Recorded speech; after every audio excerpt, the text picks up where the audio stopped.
10 जन भौणी नारी नेत्री मानकु 10 जन महिला मध्य नाबालिका झील माने 3 जन गर्भवती माँ छुआ 3 वर्ष छुआर माँ को भी नहीं जाइए प्रशासन एटा कोन हमर मोहन बाजी करो एई प्रशासन आमे सेति पे आमे ताको मोहन बाजी सरकार करथिलु कि आदिवासी मान को ऊपर एते अन्याय करिया पे सरकार करितो ताको एबे पर्यंत जदि ताको माँ ताको स्त्री ताको भौणी जदि आज प्रेग्नेंट थांता जदि उठै निथिले आज पर्यंत राजा रास्ता से राजधानी रे बसी न थांता राजा रास्ता रे बसतांता कांति आज आदिवासी मान नारी मान को पई एते अन्याय करा जाउची आमे एति पे सरकार करि चुकी आमे मोहन बाजी एति पई जदि आदिवासी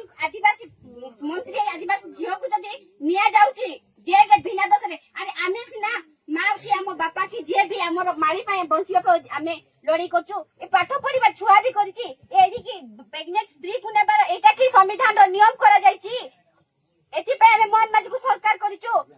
महामय राष्ट्रपति आमर गोटे नारी जदि महामय राष्ट्रपति झील को जदि आज गिरफ्त कर जाता महामय राष्ट्रपति आज प्रशासन लगाई खुली को खोजी आज बाहर करी राज रास्ता रे आनी थांता फांसी ऑर्डर कर थांता किंतु आज आदिवासी माँ मान को एते अन्याय करा जाउछि आज की दीर्घ 4 वर्ष हैला आज पर्यंत मोहन बाजी को आमर जहाँ अधिकार अछि आमर पानी पवन जहाँ आज जदि आमे जदि माली पर्वत छाड़ी देबो